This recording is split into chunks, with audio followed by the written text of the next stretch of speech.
Where are you guys?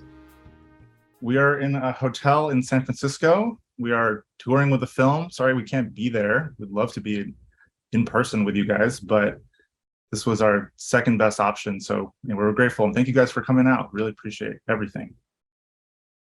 Great. And that is Will, who just spoke, and Alex to the left, despite their names in reverse.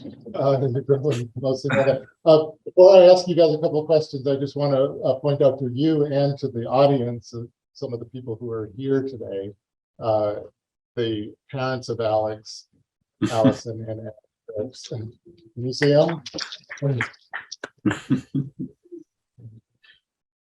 The mother of Will. The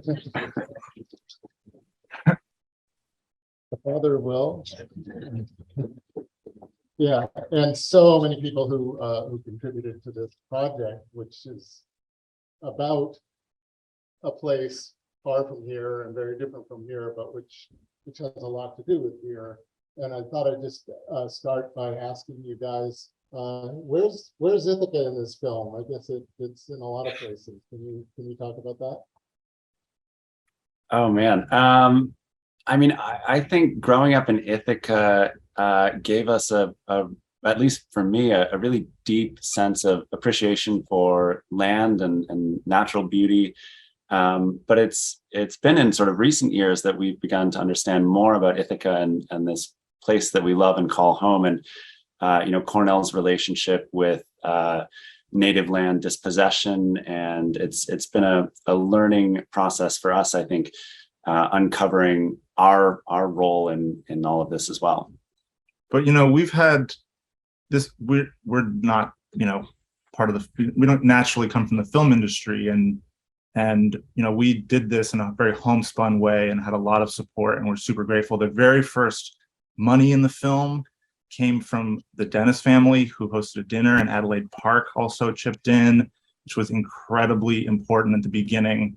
We had my dad as our fiscal sponsor and was super involved in helping us keep the rails on. And there's been so many people, too many to name.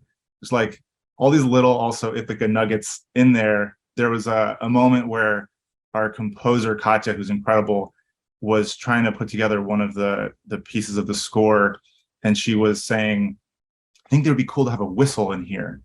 And we remember that we had a friend from high school who was a competitive whistler, Quenna Stewart.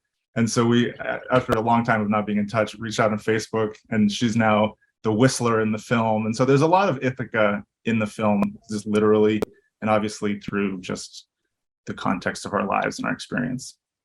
I just wanted to ask you guys about the question of trust. So much in the film depends on that, and you're a couple of white guys from Ithaca who are from the United States and not known to the people there. And you had the trust of all three groups, really, of both groups of invaders and the Uruguay. How did you develop that trust? It was a long, slow process for us. I think there was a lot of skepticism from both sides, both from the indigenous community and from the settlers and invading forces, for very different reasons. When we first arrived and began conversations with the Uruguay, the indigenous community in the film, we didn't start filming for a couple months really with them in earnest, and it was a process of describing the film and what we were trying to do and what we thought it could achieve, but also what it cost. We are all up in your business for 8 hours a day. There's not a lot of privacy. And especially for a community where the elders had never seen a feature film before, we had to lay the foundation for that conversation by showing and demonstrating in a hands-on way what filmmaking is. And so we brought cameras really early. Will and I have both done work on participatory film, both through Cornell and sort of extracurricularly, I guess. We didn't go to Cornell, but and so we brought cameras, and you interview us, we interview you. Let's talk about how films are made. Let's talk about how narratives are built. Let's talk about stereotypes and the ways that your community has been presented in the media in the past. And through that conversation, felt like we were able to kind of lay the groundwork for an open and honest collaborative approach to the film. But I'll also add, like, there are two different approaches in the film, and from a sort of journalistic point of view, that was a complicated balance to try to strike, but it was by necessity also just understanding the historical context and how there's two very different power dynamics between us and the people in the film. And so there was a kind of an anecdote I'll just share from really early on when we were one of the first meetings we had where the whole community got together. There's these 6 villages and they work by consensus. And so for any decision to get made, they all have to get together. And so there was actually a meeting that had come together because there was a linguist from Berkeley who was there, and he was doing his thesis, and he was trying to create a written dictionary of their language. And that would help because then they could have it formalized and taught in schools. There's a few thousand people who speak this language, and so it's never been written down. The elders of the community were really against it because what they thought was, if you write this down, then you'll own it, and we will have to pay you to be able to speak. And so it was just a kind of an eye-opening moment for us to realize how much had been stolen, how much they had been taken advantage of by people who looked like us. And so for us to kind of create that trust, there was we had to slow down and really understand that we had to build that, and it wasn't going to be a given. So, it's just very different context. And so the co-production was something that came organically over months and years. Great. And as you made the film, was there any tension, but like, what are you guys doing with those guys? And do you think that both groups are aware, well, by now, certainly they're aware of what the film is, and any continuing issues?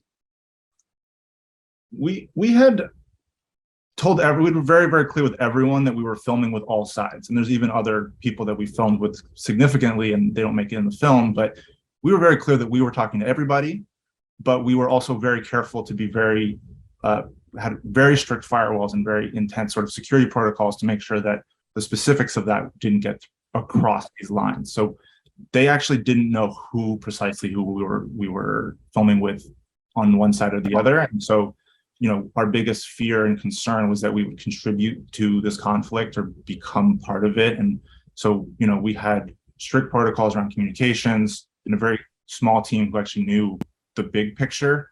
And so actually, they didn't know specifically, neither side knew who the others were exactly, basically until the film was, halfway through being edited and we were working on it. But during production, they didn't know. Great. I love the film. And congratulations to both of you. Can you say who you are? My name is Chris Sperry from Ithaca. Thanks.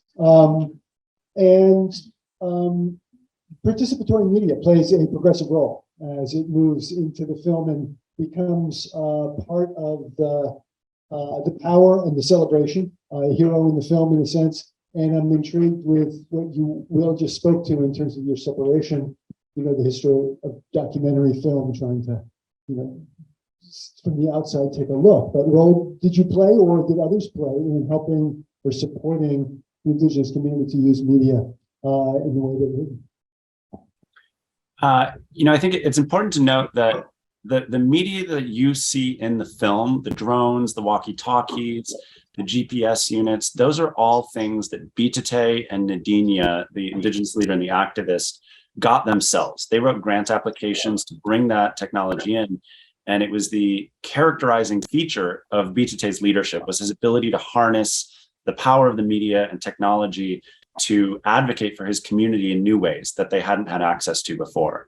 And so we as a film team had started this conversation in a participatory way, began the film through this kind of collaborative framework. And meanwhile, we had been watching Bitate, really interestingly, harnessing the same tools that we were using as filmmakers, but for evidentiary purposes rather than purely artistic ones. And so when COVID came and Bitate made the really bold decision to say nobody is allowed into or out of our community, including journalists, including you, Will, and Alex, it became a really natural extension of the way the film had been built to ask the question, okay, do you guys feel comfortable producing, managing, shooting this final chapter of the film yourselves? And at that point, it was a resounding yes from them, that, there was no hesitancy there. And so we then provided better audio equipment, better, cinema level cameras through contactless drops, would leave them at the edge of the territory. They would come get them. And then over WhatsApp, we would communicate about shot lists and questions and how we would work to capture the scenes that they felt were still remaining to fill in the rest of their story. But, there's an interesting thing in Brazil, especially where Bolsonaro often denigrates indigenous people, calls them iPhone indigenous, as a way of saying, if you engage with technology, if you are media savvy, you can no longer claim access to that indigenous identity. And the flip side of that is, the only real indigenous people are the ones in, uncontacted, isolated in the forest, not engaging in political or civic life as part of the Brazilian state. And we were really inspired by Bitite and these other young people who rejected outright that false binary and said, no, we are technologically media savvy, we are sophisticated, politically engaged, and we're in touch with our, historical roots and our culture in this really interesting way. So we're excited as well as part of the impact campaign for the film to continue supporting that. We're working with the Uruguay to build a multimedia and cultural center in their territory, which will serve as a production hub for future films and media that they're going to create. And Bitite just got accepted. He'll be the first member of the Uruguay to go to university, and he's going to study journalism. So excited to see where his career goes next as well. Thanks a lot for being with us. This is Johannes Lehmann also. I was wondering, you mentioned that, and it was very visible, that a lot of agency in filming rests then towards the end with the participants. But what about then the agency in selecting the scenes and taking the story forward? Did you consider, or were any of the indigenous populations part of the editing process and selecting what's then actually presented? Because you mentioned that you left out some stories and protagonists. Now you are then holding the lever of what's being told, despite the fact that many of the protagonists are filming it. How did you handle that in the end? Thanks. Yeah, I think at the end of the day, the legal decisions around final cut and all of that rested with us, and that was part of the trust conversation that we had to have in the beginning. That if we were going to engage in this together, that you were going to be placing a lot of trust in us to accurately represent your story and your narrative to the rest of the world. So we showed scenes, we talked about rough cuts, we were really open in discussing people's story arcs, beyond just individual scenes, like how are we seeing your growth progressing over time through this story, Bitite? How does this feel like it needs to be represented to you in its most accurate form? And we had those conversations throughout. We screened the rough cut of the film for the community. One of the really big conversations around the edit was whether or not to show Ari. In the Uruguay culture, you don't show people's images after they've died. You don't speak their name. They're buried with all of their possessions. And it was a really traumatic thing for them in many ways to have these billboards going up. But it was a thing that they wanted in their search for justice and accountability. They felt like the pain that it would cause members of his family to see his image was outweighed by their desire for justice and accountability in this really violent murder that happened. So, we had all these discussions the whole way through. Everything, basically happened by consensus. But at the end of the day, there is a lot of power that rests, especially in the edit, with the editor and the film team. Let me add too that they've been traveling around to promote the film and to pursue an impact campaign, and the indigenous people have been absolutely at the center of that. So they've watched it 1,000 times as well, and have been traveling in all over the world, meeting with government ministers, with press, and so on. We're sorry that they couldn't be here also, because we're kind of double booked, but they're just in another room in this hotel. They're doing their own interviews right now. So we're on the road, and we've just added, so there's a lot of conversations, but it's a good, obviously, question, but there's a lot of collaboration that went in at every step. Thank you. My name is Jennifer Karchmar. I live here in Ithaca. I know Jonathan Miller through the Ithaca City of Asylum.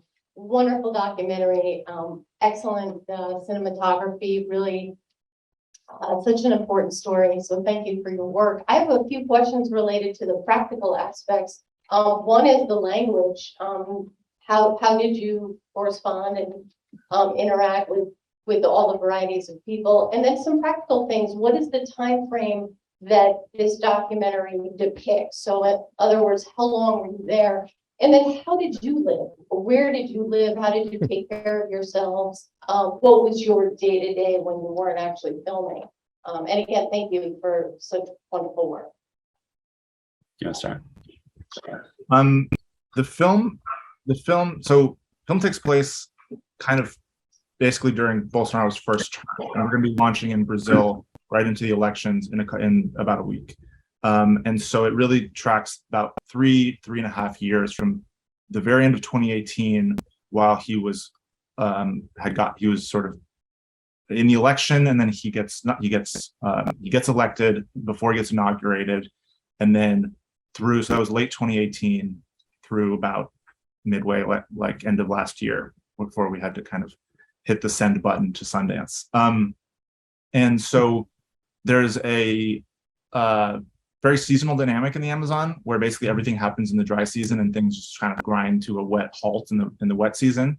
So we would basically go down and live and shoot for anywhere from 1 to 4 months every summer, and then other trips in between. And so we had, I think, over 3.5 years, I think, Alex, you probably spent 14 months of those down there, and I probably spent 8 months or something down there. And so we really, things just move so slowly. You just have to go and be there. And we both learned Portuguese in the making of the film.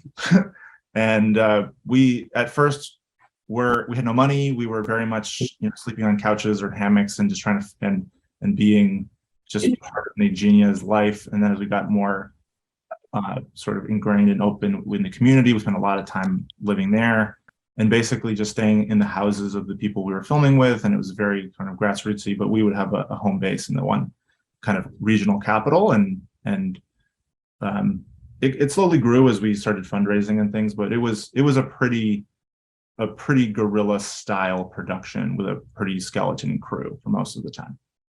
Hi. The really fantastic film. I have many questions. My name's Cecilia, but I'm just going to ask one or two. One very quick question is, all the shirts that they're wearing, there's a word that begins with J. I was very curious what that word is, and I only know a little Portuguese. And then a much larger question that you can answer in a short way. So all this filming, and you're filming, they're filming, the layers of filming. And a couple of times, especially towards the end, when the leader says that now we have weapons, right? These are our weapons, and we're weaponized. And there's layers of violence throughout the film, which is not called violence per se, right? Obviously cutting down trees, and the only real act of violence, which you just mentioned, was the death of Ari. That's violent, that's death, right? But the whole Amazon situation is violent. It's premised on these layers of violence. So I was wondering if you could comment on then this layer of violence of being weaponized with cameras, which I, totally support. I'm not saying that this is wrong, but it obviously affects the community in many ways as they perform, right, for the camera, and they learn from a very young age, and becomes part of their tools. But I'm wondering why the word weaponize or weapons weren't used earlier with cutting down trees or coming out with bows and arrows. That word was specifically muted throughout the film, right? So those are my two. Thank you. Yeah, and I want to use a film in my class. So. Yeah, I mean, I think I was struck early on with spending time with these settlers, how clearly their motivations and ideologies mirrored what I saw as the founding mythology of the United States. This idea that land is empty until it's been colonized, that land is useless as wilderness until it's turned into private property. Even the concept of wilderness, that there is, land without people in it, when obviously that's false. This idea of divine right to the land, your entitlement to it, manifest destiny, all of these big animating concepts of the United States and the westward push by settlers here, and the subsequent violence and land theft from native groups. All of that felt like a very clear parallel between what was going on now in Brazil and what had happened here in the United States. And I was interested in trying to critique that in a way that audiences in other parts of the world could see really clearly the violence of these colonial practices, which often get kind of sanitized 100 years out, but are really quite violent at their core and are playing out in real time right now in Brazil. And so, the use of the word weapon, I think the elders in the Uruguay community have their own weapons with which they knew how to fight and resist and defend themselves. And Bitate's generation was in a bit of a limbo for a bit until Bitate kind of found his voice as a leader through these new tools. And I think it's important as well that this is my personal view, not maybe the Uruguay view, I can't speak for them, but that technology itself is not the point.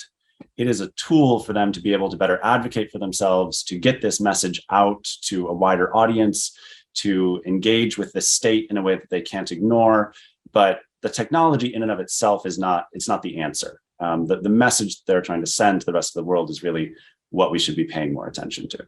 But I also think that there is a total recognition by everyone there that this is a highly violent, almost like a simmering war type of context and situation. And people speak about it in those terms. And we have done conflict work as journalists, and we use the same protocols as we would have in a conflict zone. And I think that it certainly is violent. And I think that in many ways, what Bitate was sort of anointed to be leader was on the basis that he would prevent bloodshed by using these more nonviolent tools. He calls them weapons. But at the same time, there was a bit of a community fork in the road. There's some people who were frustrated by going out and then having the government ignore them, and there was nothing really, they didn't feel like that was useful. They wanted to go out with bows and arrows, and they wanted to fight in a more old school, literal way. And Bitate was very much trying to keep people believing in the idea that if they kept, documenting and making their case, if maybe the local police weren't going to work, they should just take their story bigger, go to the national police, go international, work on this project with us. That he really felt like that was something that had lives at stake, that was a real strategy to avoid a more hot conflict. And so, yeah, and that making the existing violence visible was actually, the best way for them to potentially reduce future conflicts.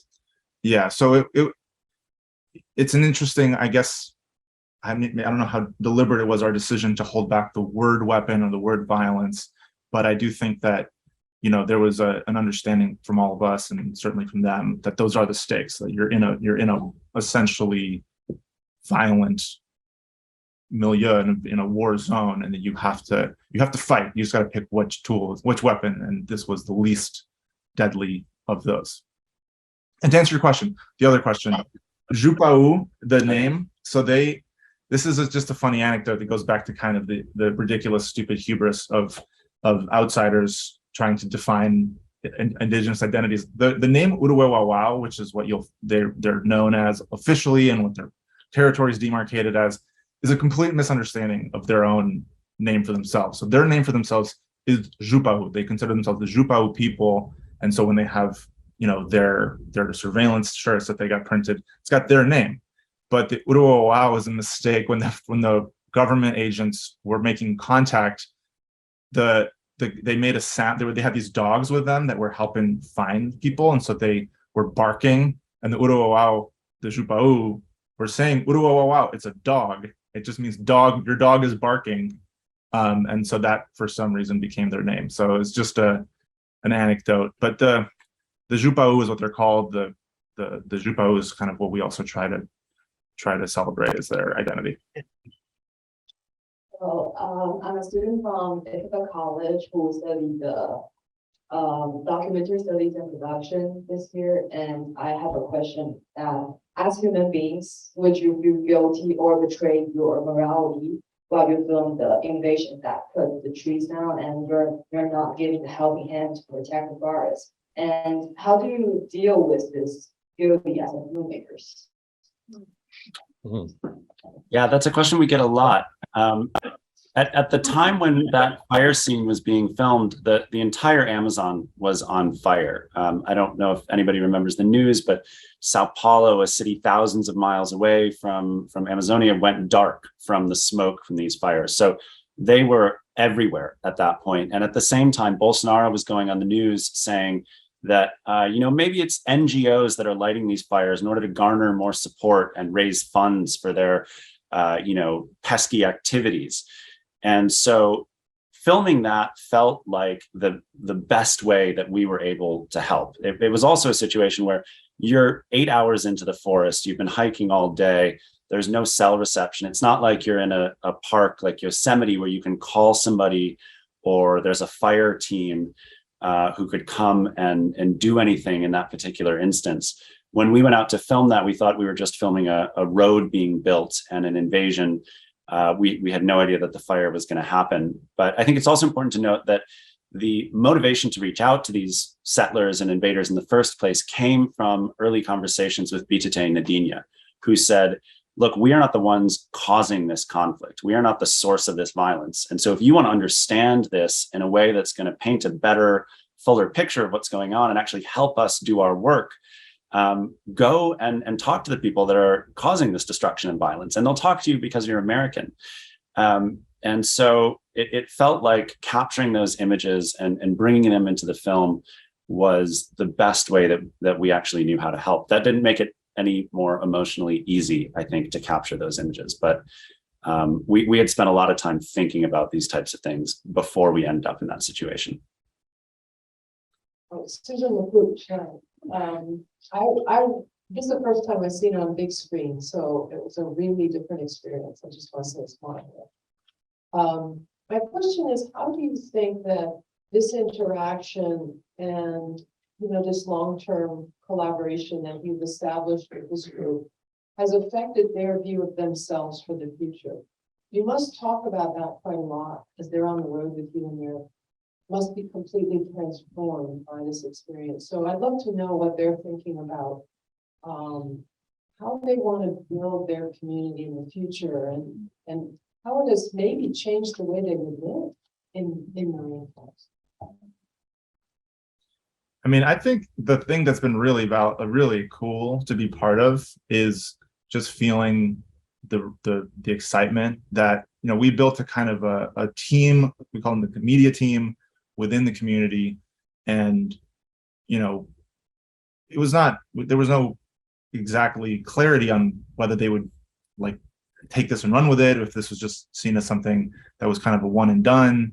But they're super excited. And so we're going to continue to invest in that team. And I think that a big part of what they found, the way that they say, I kind of hate to speak for them, but the thing that Bita keeps saying over and over again is it feels like finding your voice in a bigger way. And I feel like the younger generation in particular, there is a generational kind of spectrum of how much this affects their sense of self. I think it's probably not really changing anything for the elders necessarily, but for a lot of the young people, they're super plugged in, they're super online, they're social media, the young kids are on social media all the time. And so they think a lot, whether they're thinking about it consciously or subconsciously, about how they portray themselves and how they're portrayed. And I think the bigger movement is around, there's this collective called Media India, which is a group of indigenous media creators that BZT is part of. And so there's this kind of growing and more exciting sort of swell of indigenous self-expression. And I think that's been really empowering. I think that they're going to keep going with it and running with it. BZT going for journalism school. is just a part of that. But I do think that in general, they struggle with visibility. They feel unseen in Brazilian society writ large. And I think that just that simple act of claiming your existence and claiming it on your own terms, I think that is a pretty cool, exciting thing that they're doing, and they're going to keep doing.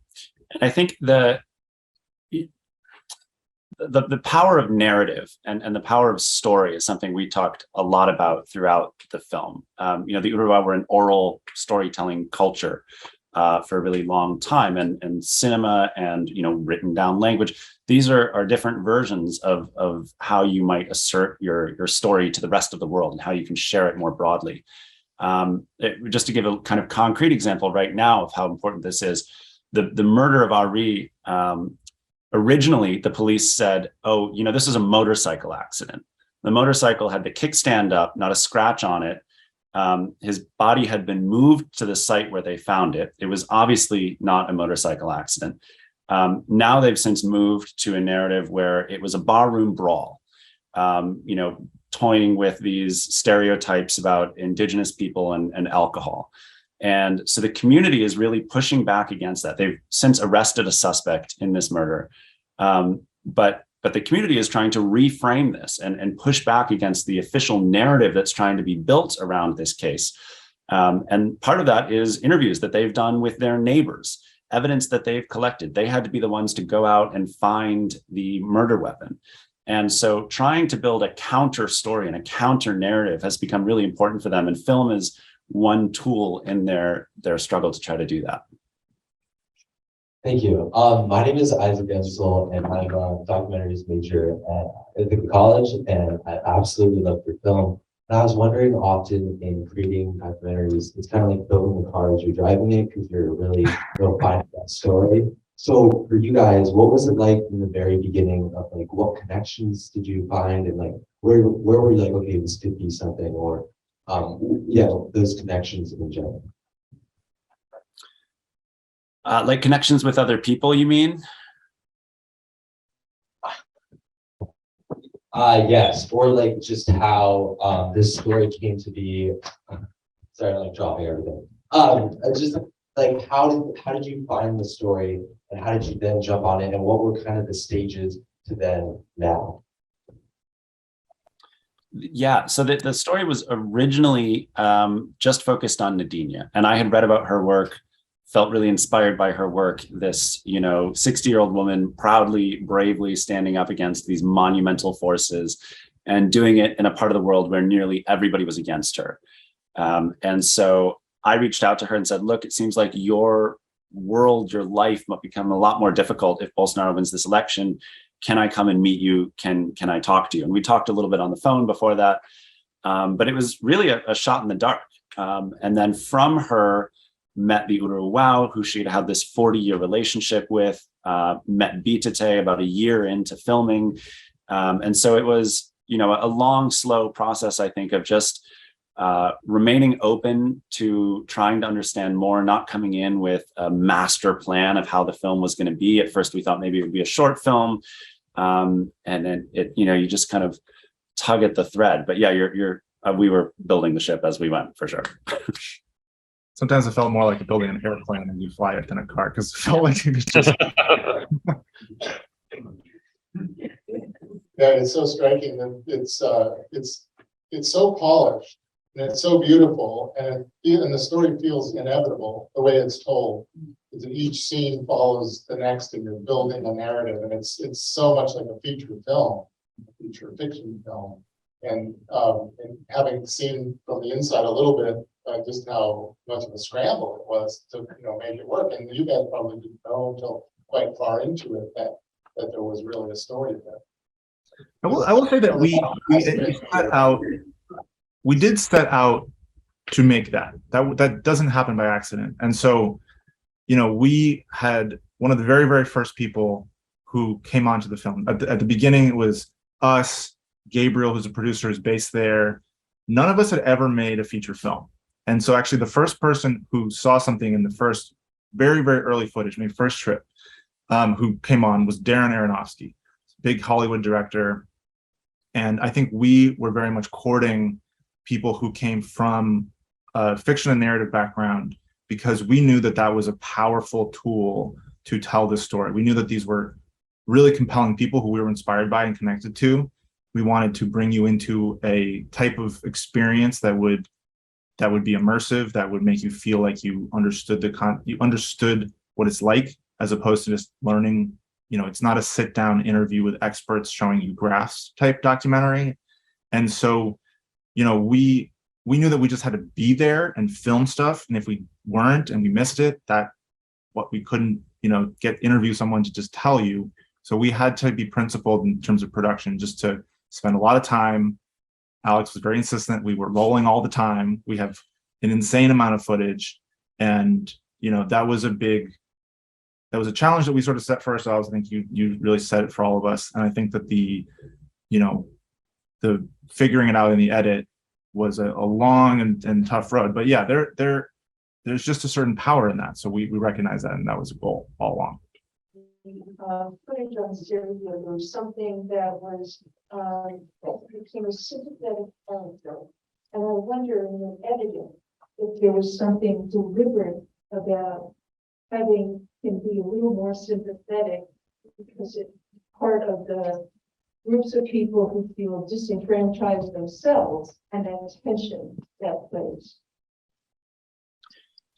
Yeah, I think, you know, Sergio is a relatively sympathetic character. For me, he is as much a victim of the same forces that are plundering indigenous land as, you know, a lot of other people in the film. The same mega farmers, ranchers who have monoculture, beef and soy plantations are the ones pushing him to the economic periphery. And those are the same people that are gobbling up indigenous land. And so, you know, in another world, I think there could be a really strong alliance between these small, disenfranchised, subsistence agricultural workers and indigenous folks.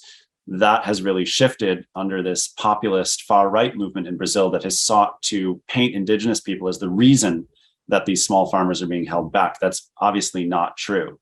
But we wanted to show kind of the complexity of these different types of people that are engaged in this work. You know, there are people like Martins who you arrest him, doesn't matter, he's going to be back out there the next day. I think for people like him, enforcement is the answer. You need better environmental agencies that are out there arresting him and keeping him in jail because he's doing something that he knows is illegal and he's not going to stop. For people like Sergio, who are trying to build a life for himself and his family, I think if there were sustainable agroforestry investment from the state, he would be interested in that. That's, you know, something that he would be really open to. And so there need to be different types of solutions for the different branches of people that are engaged in this destruction. And so, you know, that was something we wanted to be able to show in Sergio and Martins, and especially in their differences. And not only is it just untrue, it would be an unfair characterization to make him or people like him into cartoon villains, but I think that also it lets us and the viewing public off the hook to paint him that way. Whereas if we can see him as a participant in a bigger system, the beef that will be, you know, exported from the land that he has stolen will end up in our supermarkets by and large. A lot of it gets re-exported. We just recognize that we are all somewhat complicit in these systems. He happens to be at the tip of the spear because he is frankly a kind of marginal, landless farm laborer, but we participate in it in a different way, or, you know, you guys in Ithaca would participate in a different way with a certain privilege of being removed. But I think if we can understand him, then we can also understand the system that produces him, and we can see our own part in it and how we can hopefully all be part of changing it. So I think it's also about that. I love this house.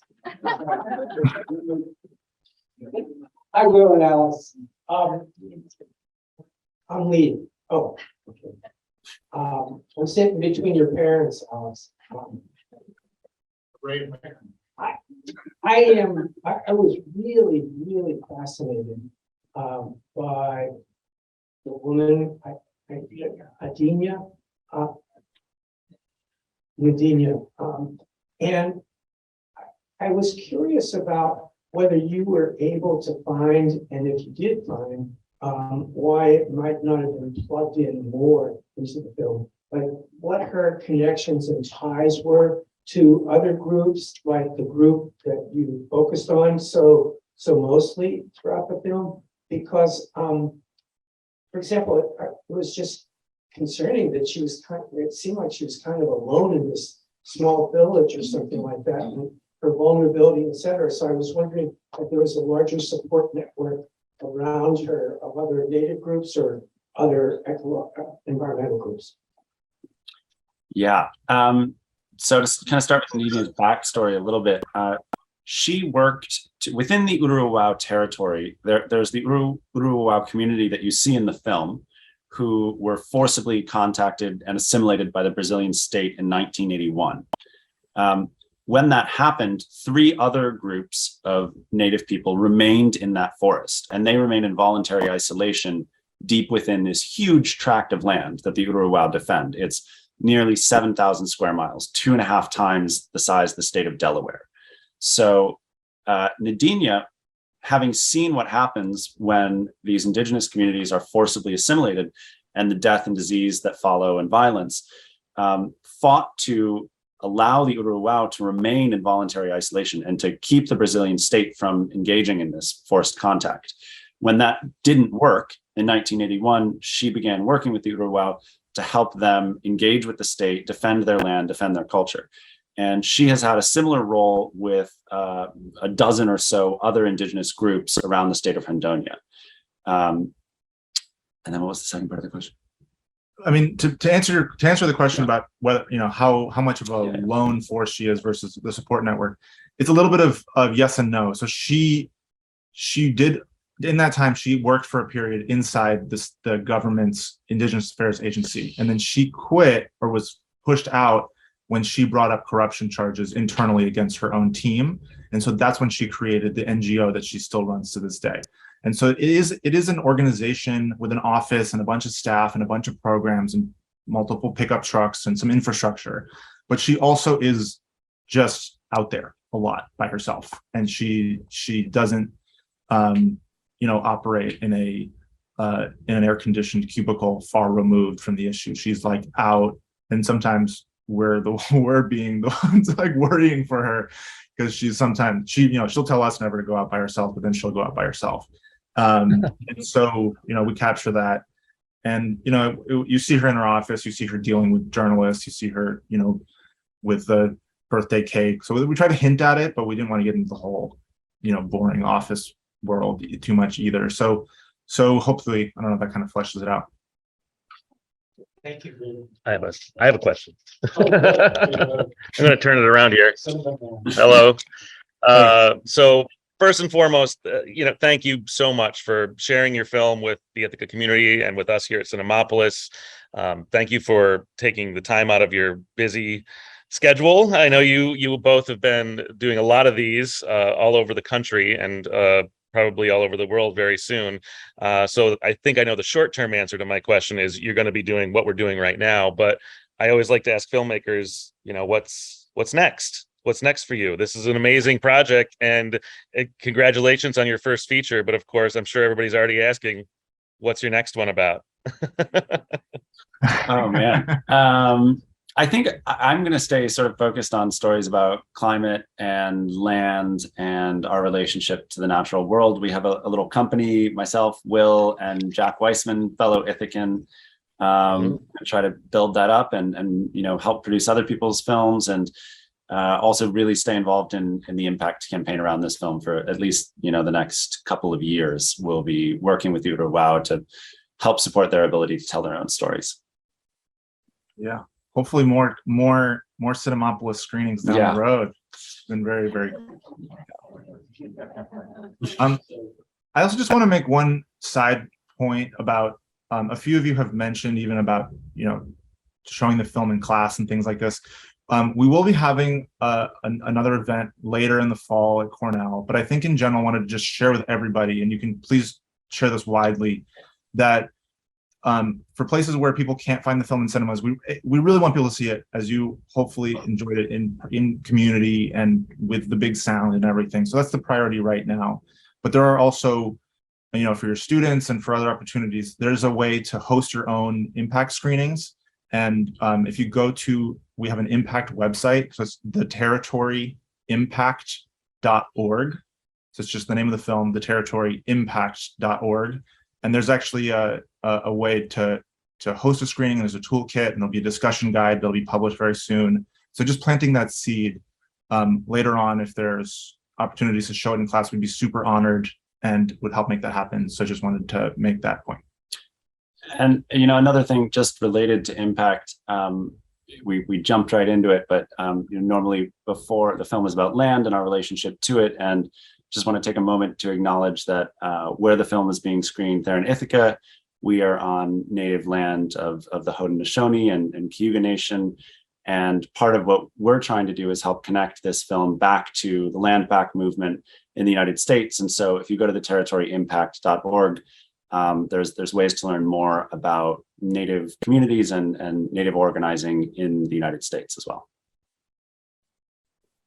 Thank you guys so much. Thanks everybody for coming. This is a total treat. Thank you, Yes. guys. Thank you, Thank Ithaca you, thank hometown. Big love. Thanks, Mom and Dad. Thanks